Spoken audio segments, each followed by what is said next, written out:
I got me a pair of testing tools, and I got me a pair of radios.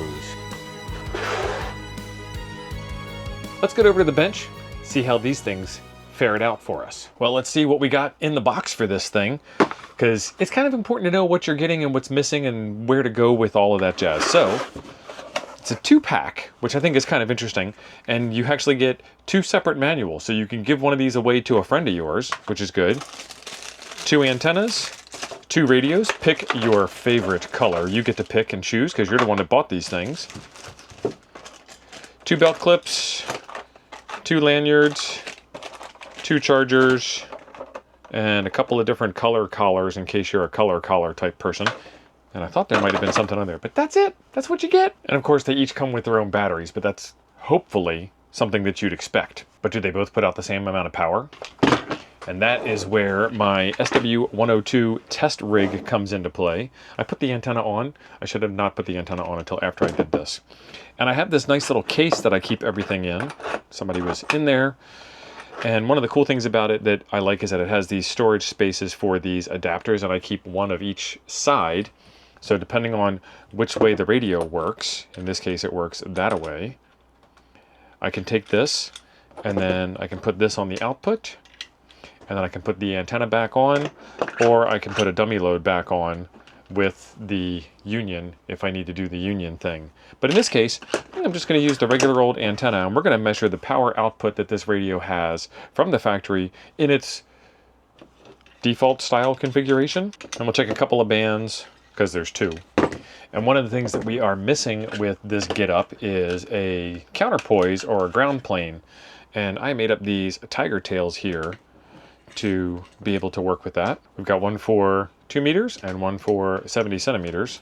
And the radio will automatically, RF is magic, the radio will automatically pick the right one to use depending on which frequency you're on.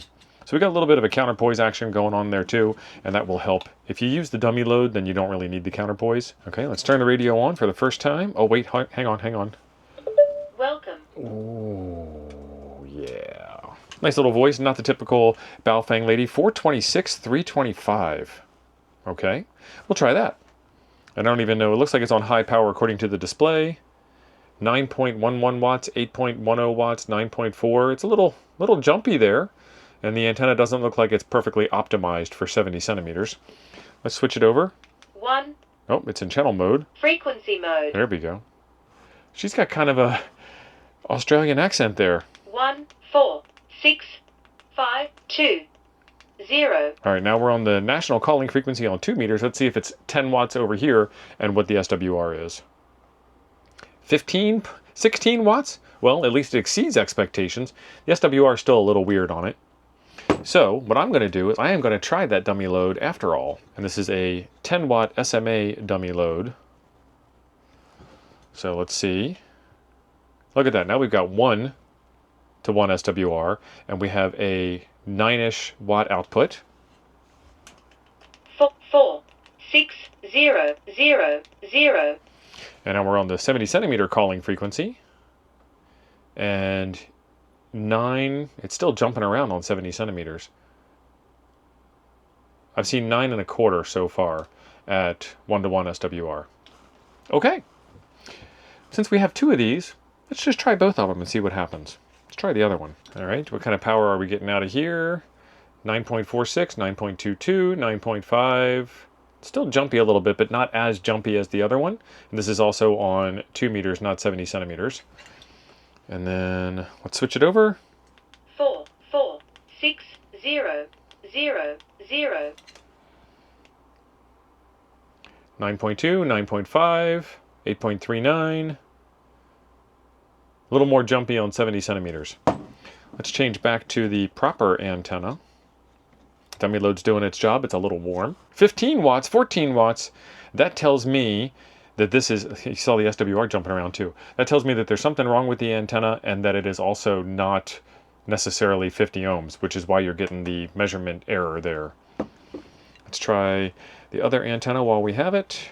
Yeah, same deal. Interesting results. Yep, it's a little bit off on that side as well. Let's try the different antenna, because we can. Yeah, same thing. Maybe that's where they're getting the 10 watts from. And there is a technique for subtracting the forward power from the reflected power and mathing it all out. But at this point, I've got my answer. And of course, if you want more information on this really cool case that I actually helped design, I will have a link in the description down below for that. But it holds everything in here nice and neat for the testing. And we can put our tiger tails in. And our dummy load can go in. And now we know exactly what it is. All right, time for harmonics. And wouldn't you know it, I have a similar case from the same guy for the Tiny SA. This is the Tiny SA Ultra, and this is my case for that, and it holds all of the accessories that I need to do harmonics testing, which are going to be these two attenuators. I need 40 dB of attenuation to do this, so I have two 20s. 20 plus 20 is 40.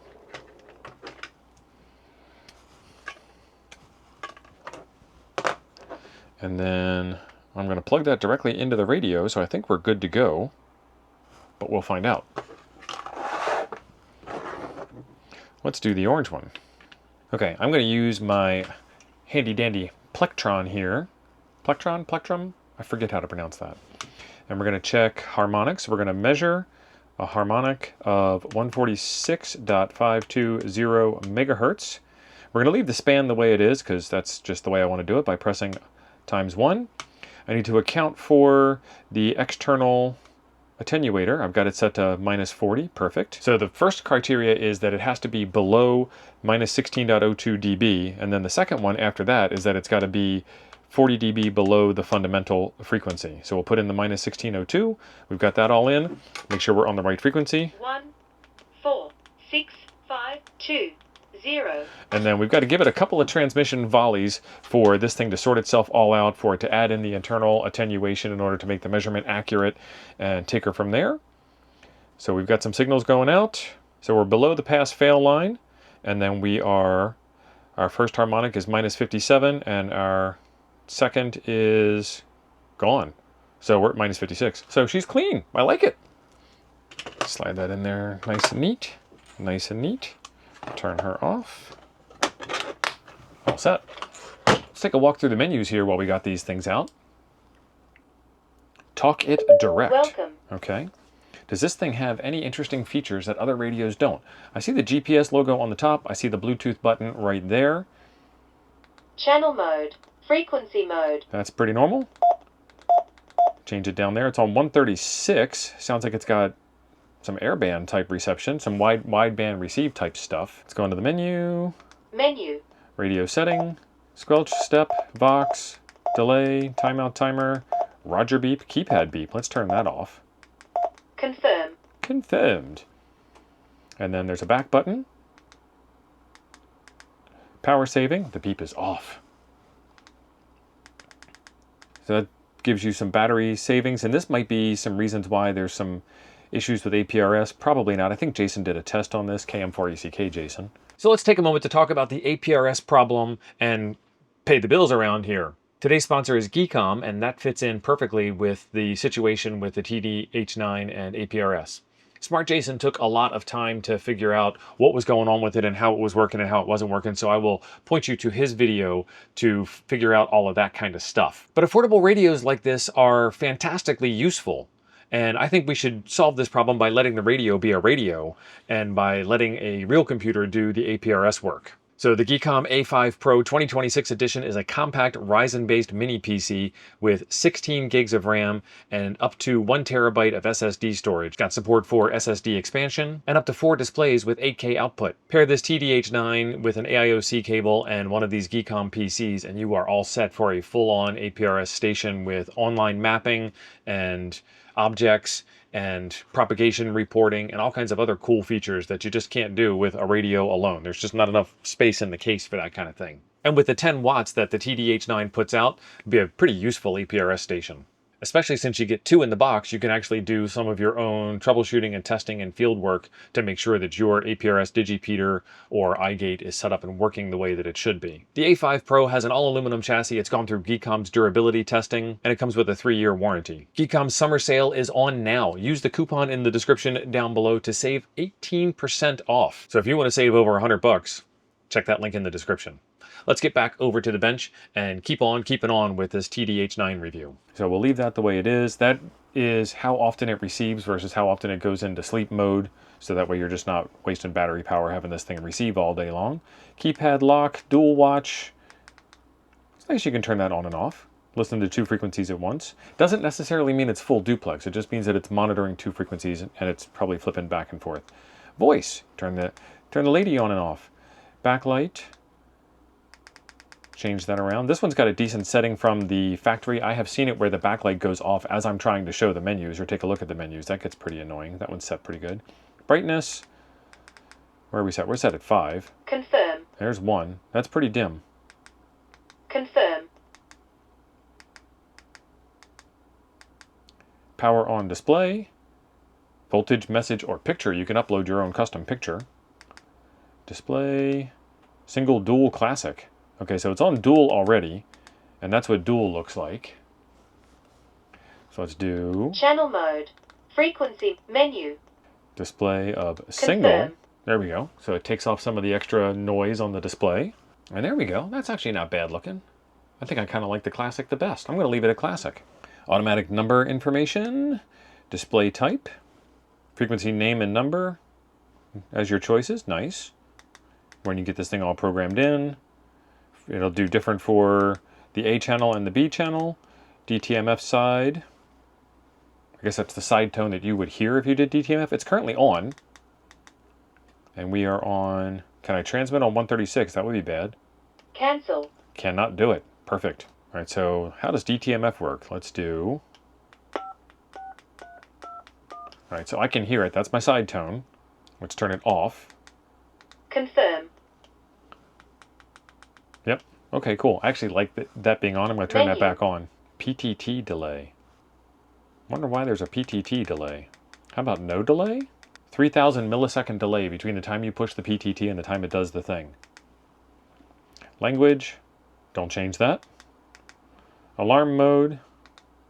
On-site or transmit alarm, which means if you push that button, it's actually going to transmit something out. And I don't want that, so I'm going to change it to Confirm. on-site, which means it's just going to annoy people around me instead of transmitting it. STE. Okay. Tone burst. All right, if you need a tone burst in order to open a repeater, nice. Talk around, nice. FM interrupt. Interesting. We're going to check out what that is. There it is, FM interrupt. In FM radio mode, the radio will not be interrupted when there is an incoming call. In FM radio mode, the radio function... Okay, cool. That's actually pretty nice. So if I wanted to use this as an FM radio, I could have it just be a radio and not be distracted when someone actually tries to PTT on like 146.52. It won't switch back. So Confirm. I didn't change it. We'll leave it off. I like it off. And then configure the different buttons on it. Factory reset. Breath LED. That's the pulsating of the LED itself. Mic gain. DTMF speed. DCD. D-hold. D... And menu color. Blue, red, green, yellow. Let's do red. Yep, that worked. Shocker. Program channel, so you can program from the front of the radio. Bandwidth, transmit power, busy lockout, call code. Call code. Okay. PTT ID, scan, add, scramble, offset, set D, memory channel, memory add, memory delete. That looks like DE1 ETE. Frequency hopping. Yeah, okay. Channel name. You can set the channel name? You can set the channel name from the keypad. Take that, Baofeng. Modulation. This thing will transmit AM. I've got the radio set to AM mode here, and if I PTT on the side, watch this. So it'll do AM receive, but it won't do AM transmit, which is kind of what I expected. Analog set. Frequency calibration. U-band, V-band, so you can calibrate it. Nice. AM volume level, okay. Radio info, radio ID 123, radio alias TD-H9, firmware 103, hardware, work mode, ham mode. So you'd be able to change this with a magic key press to a different mode. Maybe unlock GMRS or maybe unlock wide open mode. APRS info is not configured. and there's a firmware and a hardware version for that. There are some firmware issues with APRS and this radio. Again, KM4ECK's got the video out there, and since they have different firmware for that than for the main radio, they might be fixing that. Scan. Another oddity that I saw is the typical scan. It's even indicated on the pound key there, whoops, that it's going to be doing the scanning, but that doesn't do the scanning. That does DTMF type stuff. So we'll turn that on, and we'll long press to do the scan, and you can see that it went into DTMF mode, and indeed, if we transmit, we're transmitting DTMF tones. So, how do you actually scan? Well, look at this button here with nothing on it at all. The 3 button. Let's do that. What's with that? Bluetooth, on off mode. It's not on. Oh, I guess we'd have to turn it on first. Confirm. Confirmed. Receiver emitter. Okay. Yeah, that kind of makes sense. BT name, BT pairing, ODD, OD PTT. This is going to be their software. OD mode, local mode, forward mode, full mode. Okay. BT internal mic, BT internal speaker, BT mic gain, BT speaker gain, BT pin code. Nice that you can set all this stuff. SMS, short message service, not necessarily SMS text messaging. This is probably APRS messaging. RX filter off or on? On. Confirm. Statistics, great. What am I filtering? GNSS is another name for GPS. It depends on what country you're in. Sometimes it's BDS, GPS, GNSS. So GPS on off, GPS info, time zone, speed unit, distance unit, altimeter unit, fixed launch. So you can do a fixed beacon. Okay. Site type, fixed coordinates or GPS coordinates. Okay. APRS, bunch of APRS stuff. Beacon type, reject. Beacon, reject. Confirm. Turn it on. Call sign, SSID, SSID symbol, custom info, settings, start, type, route, report voltage, report stats, report mileage, beacon type, PTT linkage, timed beacon, or timing.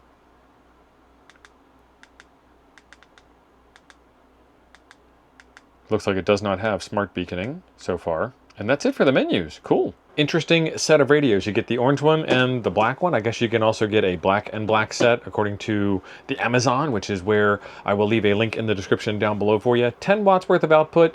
Kind of strange APRS behavior from some other reports, lots of other reports on the YouTubes. But they do have the ability to upgrade the firmware, so hopefully it will get better. I've seen a lot of rush to market type stuff with radios like this. Yet another HT, the Yacht Club, strikes again. As of the time of recording, they're about 150 bucks for the pair, about $75 for the single. 10 watt worth of output, clean on 2 meters, lots of other features. What do you guys think? What are some things you would like to see with this radio? The APRS can be improved if you actually use the AIOC cable that I sell on my website and plug it into a Raspberry Pi or Windows or Linux computer and get it off the ground. Yes, I realize a Raspberry Pi is a Linux computer, but understand the distinction between the hardware and the other hardware.